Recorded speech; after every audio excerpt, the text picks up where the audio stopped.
Surprise! It's me! I think you're all wondering how you got here. Rayman 3 is an awesome game. I love this game to pieces. I have been playing this game for almost 20 years now, but there is one particular aspect of this game that has always intrigued me. It's the Hoodlum variations. You see, Rayman 3 is home to a lot of Hoodlum variations, which these guys are basically the enemies in this game. Rayman 3 is home to the most diverse set of enemies I've ever seen in a Rayman game.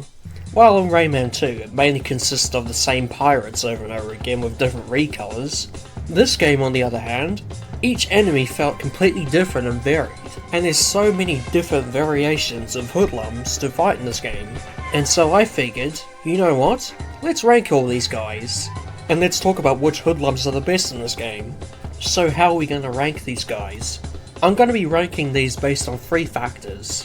1, their design, what they look like and how diverse they are. The second point being how different they are to the rest of the enemies, and what they bring to the table gameplay wise.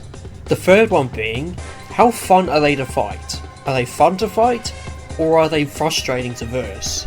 And these are the 3 factors that will help me rank these guys. Just for full disclosure here, this is my opinion.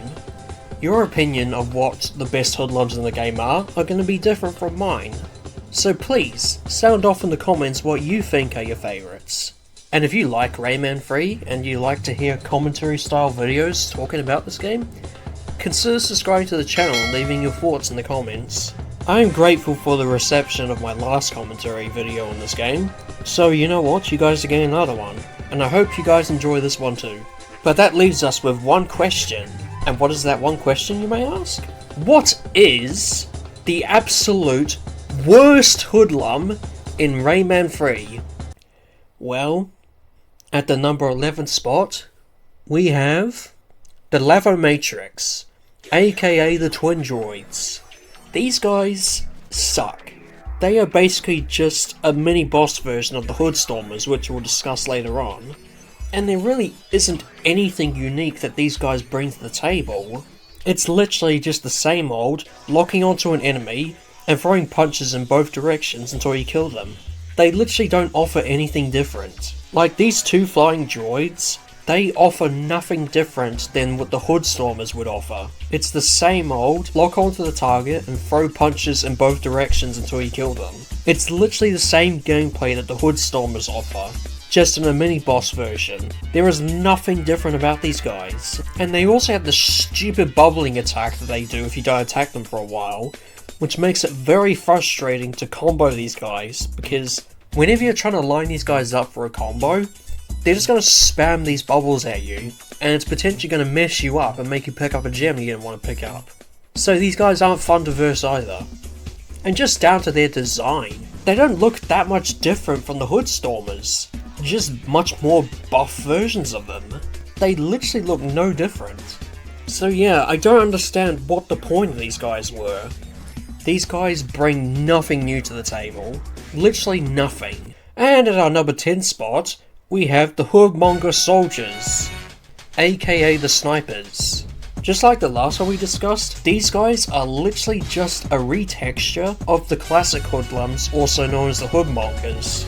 Between the amount of health they have, between what their attacks do, between their behaviour and their AI, they're literally no different. They are literally just a copy and paste. They're just white with orange stripes to signify that they're supposedly much more dangerous, but they really aren't. They have the same amount of health as normal Hoodmongers do, and their attack is literally the same, just textured differently. There is nothing different about these guys. And that's why these guys are at number 10, because there's nothing original about these guys. And at the number 9 spot, we have the Hoodstormers. Yep, these guys aren't that much better either. So these guys have the advantage of being one of the only Hoodlums that fly in this game. Well, excluding the Lava Matrix obviously, but we're not talking about them. And these guys, it's 50-50 if these guys are fun to verse or not. The problem I have with these guys is simply the fact that they choose where they want to go half the time, which can make comboing them very fucking annoying sometimes. The biggest example I can use here is this part here. This Hoodstormer will just randomly teleport underneath the bridge when you're about to kill him, meaning you can't combo him, which is annoying when you're trying to do a high score run, obviously. Another problem with the Hoodstormers is that they also love to kill each other as well. If there's multiple Hoodstormers flying around, they're more than likely than not are going to be killing each other left, right and centre. The biggest offender of this being the Pteroleptus in the arena. These guys will kill each other constantly. And I'm sure you guys are probably wondering, oh, what's the big deal about them killing each other? Well, one, that's not really fun to verse, that's just kinda lame. And two, it means you can't score off of them. So yeah, not really ideal if you ask me.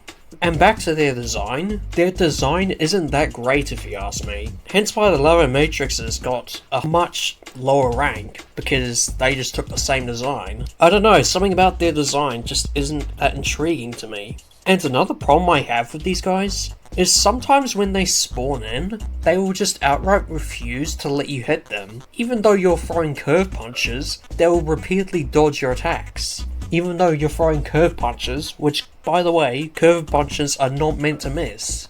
So yeah, it goes without saying, the Hoodstormers, not that interesting, and not that memorable. And at the number 8 spot, we have the Hoodmongers, aka the classic Hoodlums.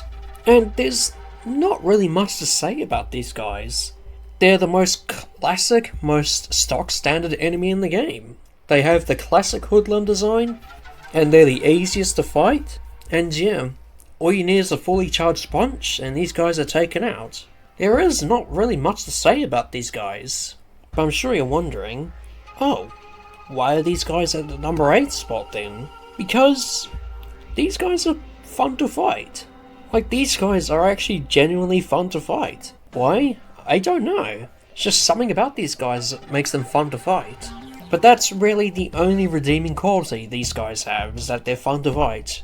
Apart from that, they're not the most interesting ones on the list.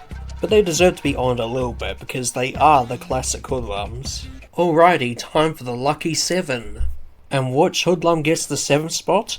That will be the Spinnaroos, aka the Fatties. Now these guys have a pretty menacing design. They really do look like something you don't want to mess with. I remember when I first played this game, back when I was a kid, I first saw this guy, and I was like, oh, what the hell is that guy?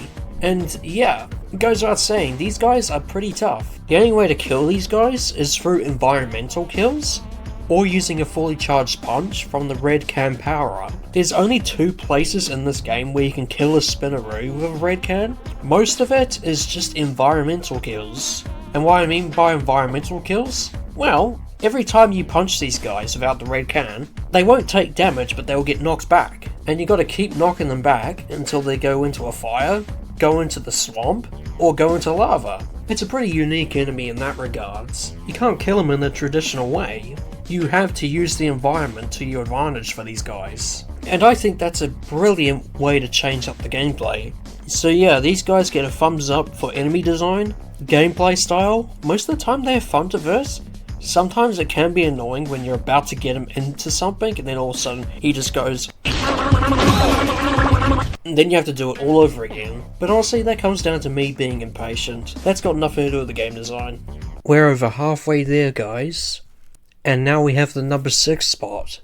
And what luxurious Hoodlum is going to be taking the number 6 spot?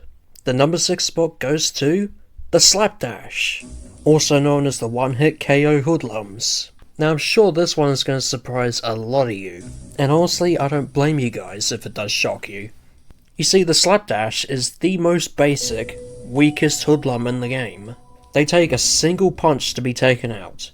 Not even a charged up one at all, it could just be a single shot.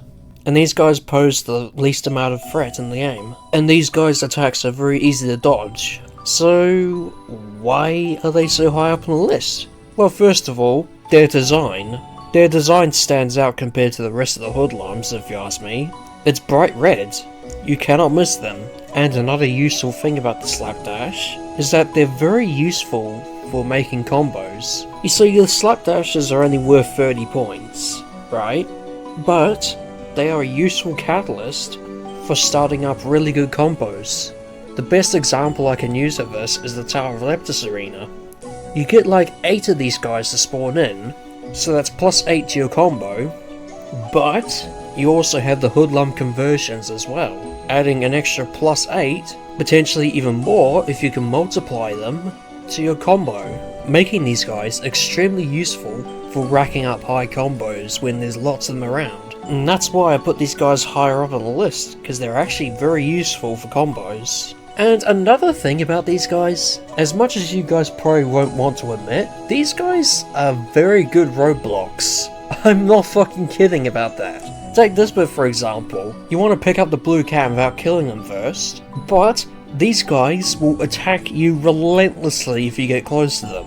And these guys' melee attacks, their attacks don't have post-hit invincibility, so they can just hit you over and over and over and over and over again, and you can lose so much health so quickly if you stay within these guys' range, because there's no post-hit invincibility. These little fuckers gave me so much grief in my Bog of Miracle lowest score possible run, because these guys would not let me go past without attacking them, and it resulted in me getting game overs left, right and centre thanks to these guys. Until I eventually found out I had to kill them anyway, so I might as well have killed them first. But that's a story for another day. But yeah, these guys, they're very basic, but they're basic in a good way, because they serve as a useful utility for combos, and they feel like a good balance. Yeah, their range attacks are a non-issue, but they can turn into Terminators the second you get close to them. It's a good balance if you ask me. Alrighty, we're coming to the top 5. And which Hoodlum takes the number 5 spot? Well, that will be ye old Heckler. Yep, I'm sure you guys saw this guy coming soon. The Heckler is a very interesting mini-boss Hoodlum. It's basically a Hoodlum who's wearing a lot of armor, and the only way you can bypass this armor is using the red cam power-up to knock his armor off. And when you temporarily knock his armor suit off of him, that's when you can attack him. It's a very interesting change in gameplay. These guys serve as the big baddies in the Hoodlum army. These are the guys the Hoodlums will send in once all the reinforcements are depleted and there's no other option. And yeah, it makes sense. These guys are tough, and they require a lot of hits to take down. And why do I give these guys another 5 spot? Well, they've got a menacing design, the change in gameplay is also good, and also these guys are worth a lot of points as well. These guys give you 250 points, which if you can combo that, especially with a power-up, you can gain a lot of points from these guys, which makes sense because they're mini-bosses. So if you can combo these guys, you're going to be earning big in points. And these guys are so menacing to the point, you actually end up fighting 3 of these guys at the same time. Holy god, did I find this hard when I was a kid. I remember getting game over here a lot when I was a kid, because yeah, fighting 3 of these guys at once is not easy in the slightest. You're going to be dodging an onslaught of projectiles coming your way, and it's very easy to lose all your health because of how much shit is going to be coming at you when you fight all 3 of these guys. And this is why the Hecklers get the number 5 spot, because these guys can put up a great challenge, they have a good enemy design, and they change up the gameplay quite significantly. Alrighty, year old kids, we're at ye number 4 spot. And what ye Hoodlum is going to get the number 4 spot? Well kids, it shall be the old Hoodboom. At a number 4 spot we have the Hoodboom. So these guys, I'm sure this is going to be a confusing pick for a lot of you. Why does the Hoodboom get a much higher spot compared to most of the other Hoodlums? Well, honestly, I don't know, to be honest with you. Something about these guys makes me want to put them much higher on the list. The Hoodbooms aren't the same as the regular Hoodlums. Instead of attacking you the conventional way of shooting projectiles at you, they instead will lob bombs towards you. These bombs are easy to avoid. They're also very useful for taking out other Hoodlums, which can come in very handy if you're doing a low score run. You can also easily do the damage boost off of these things when they land on the ground, allowing you to get a much higher jump. And the Hoodboom's design? The Hoodboom's design is pretty good. Their design is different enough that they stand out. And another thing to note about the Hoodbooms are the only enemy I can think of in this game that do not have post-hit invincibility. Now what do I mean by that? Well, every hoodlum in this game, when they get hit, they cannot take damage for at least half a second after their getting hit animation finishes. Whereas with the hoodlums, they don't have this post-hit invincibility effect, which means these guys can be absolutely shredded by the blue can power-up. Because these guys have no post-hit invincibility, all you need to do is get the lockjaw onto them, and rapidly press the square button 5 times, and the hoodlum will die as fast as you can press the square button 5 times. There will be no restrictions to it. This means you can kill the hoodlum in less than half a second with the lockjaw, making these guys extremely easy for combos. It's a very interesting difference compared to the rest of the hoodlums. I don't know why these guys don't have post-hit invincibility. I honestly don't know why they don't. But to be honest, it makes them very easy to kill with the lockjaw, so I'm not going to complain about that. Although I will say, one annoying thing about the hoodlums is they do love to kill themselves on their own bombs. Like, there's so many instances in this game where they could just kill themselves on their own bombs, which is useful for lowest score possible runs, meaning you can get through an enemy segment without killing a single enemy yourself. But in high score runs, this will prove to be very annoying, as you'll be missing out on points because these stupid enemies are just killing themselves on their own bombs. But I digress. The hoodlums, very good hoodlum, very good enemy in the game, and useful utility for low score runs. Alright, it is time for third place. And which hoodlum gets third place on the board? Well, that will be the Grimkeeper. Yeah. I'm sure you guys probably forgot this guy even existed, because I sometimes forget this enemy exists as well.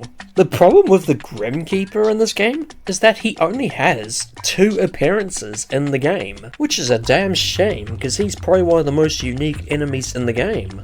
So how does this enemy work? Basically, he holds a giant wooden shield in front of him, and wherever your punches go, he will block it with the shield.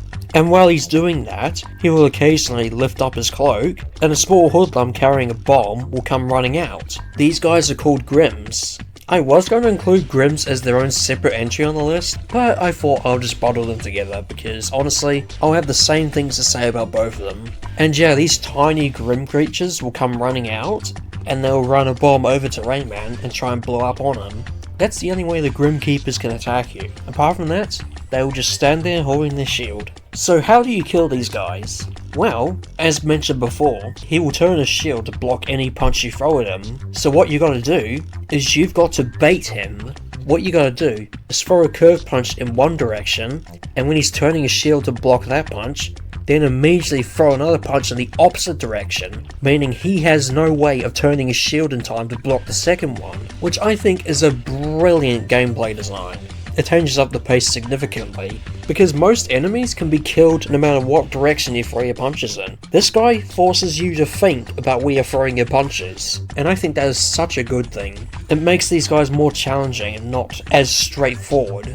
But again, the only problem with these guys is that they have very few appearances.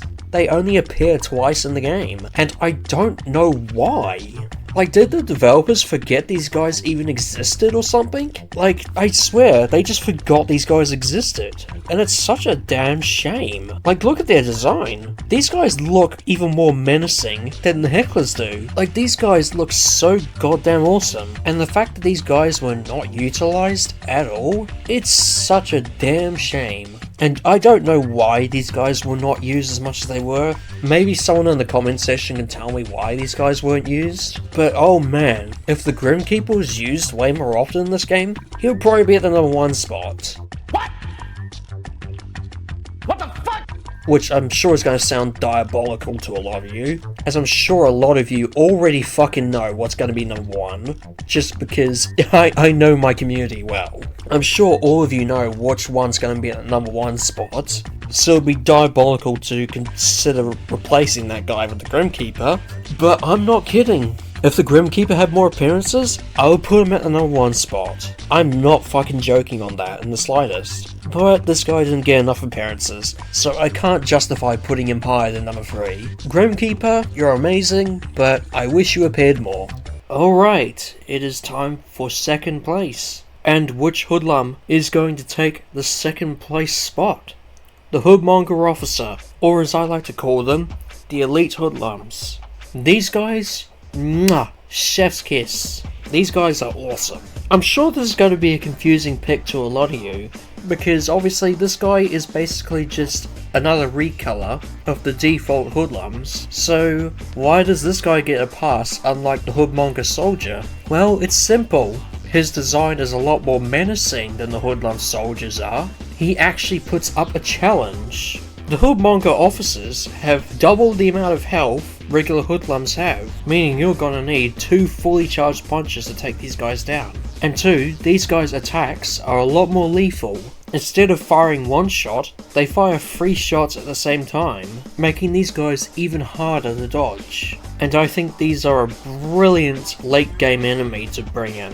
When you come into the late game, you're gonna see at least one of these guys per chapter, and these are a good enemy to add in. Although I will say, the Hoodmonger Officers have a weird bug in the Rayman HD version where sometimes their appearance will change to the default Hoodlums, and sometimes default Hoodlums would take the Hoodmonger Officer skin, even though they're not. I think this bug only happens if there is a Hoodmonger Officer and a Hoodmonger spawned in at the same time, but it's a little off-putting sometimes and kind of ruins the vibe of them a little bit, but I digress, it doesn't really happen very often. And the biggest reason I put these guys at number 2 is their score. These guys can give you a fuck ton of points. You see, regular Hoodmongers only give you 100 points, whereas these guys give you 250. That might not sound like a lot, but if you have a 5 times combo going, and you got a power-up active as well, these guys will earn you 2,500 per kill. And with how many of these guys are in the game, you can rack up so many points from these guys. So many. The best example of this is a Tower of Leptis. Just look how many points I'm getting from these guys. I got over 10 grand of points from these guys. It's fucking wild. And that's the biggest reason I put these guys at number 2, is the score. These guys are so valuable in high score runs. You would be an idiot if you didn't combo these guys in high score runs. You would be an absolute buffoon. And that's why I put these guys at number 2, because these guys are so useful in high score runs, and their design and challenge that they bring to the table is more than satisfactory for them to have the number 2 spot. Okay, here we are. We have made it to the number 1 best Hoodlum in Rayman 3. And I'm sure pretty much all of you know which one it's going to be if you've been keeping track of which one I haven't chosen yet. But what Hoodlum is taking first place? Well, that will be... drumroll please.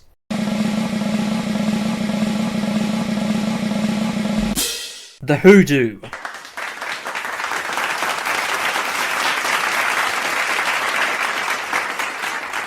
Yep, I'm sure all of you guys saw this coming from a mile away. How could I not put these guys at number 1? The Hoodoo is by far the best Hoodlum in Rayman 3. In every aspect, these guys are the best Hoodlum. Their design, it's so good.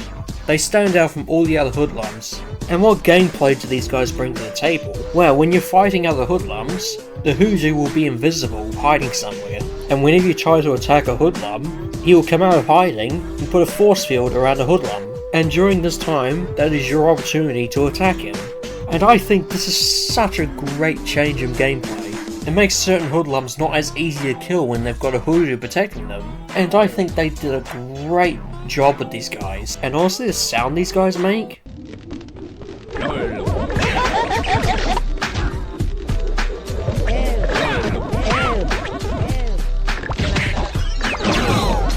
seriously, that sound they make never gets old. And let us not forget the amount of points these guys will give you.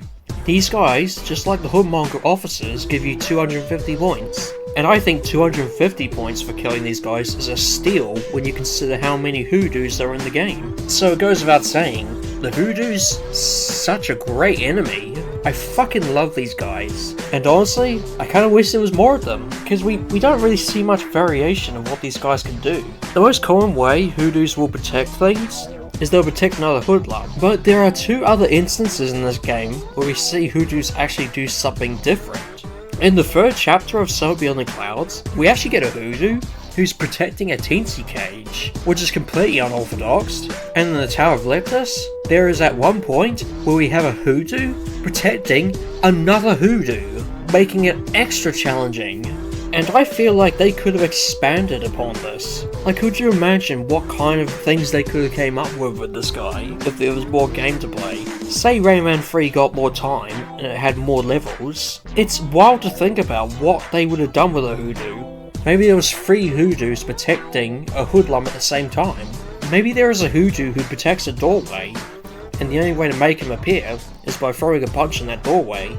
So many opportunities they could have done with this guy. But we don't really see much variation in gameplay from these guys beyond the typical just protecting a Hoodlum, which is a shame. And unfortunately, I don't think we're going to see the true potential the Hoodoos had, because I feel like these guys had untapped gameplay potential that was never utilised. That being said, the Hoodoos are still such a good Hoodlum, and I'm no way discrediting them. I am still happy with what they did with the Hoodoo. He is still a great change in gameplay, and a great design. And that is why the Hoodoo gets the #1 spot as the best Hoodlum in Rayman 3. Thank you so much everyone for watching this video. This video has been in the works for multiple weeks now, and I do apologise that it took this long for me to make it. Lots of things happened to me in real life, and it got me sidetracked a lot, so this video naturally took its time to come out of the oven, but this video finally came out of the oven, and I hope you guys enjoyed what I put out. And before I go, I just want to take a quick opportunity to let you guys know that I have made a Discord server. I have made this Discord server just so I can interact with you guys and build a community around this channel. Building a community for myself is always something I've wanted in my life, and I'm glad that I've finally made myself a community here on this channel, and so I figured why not make a Discord server so I can connect with that community more. So please, if you want to interact with me, or interact with the community itself, please join the server with the invite link in the top comment, and I'll look forward to seeing all you guys there. This is also where you guys can keep updated with everything that I'm doing, so if there's anything I'm up to, or anything I'm working on, you guys will know about it. I posted a poll on my YouTube channel about this, and the majority of you guys said you wanted me to make this server, so I went ahead and did it. And I look forward to seeing all you guys there. Anyway, I hope you guys enjoyed, and thank you for turning up to watch, and I'll see you guys another day.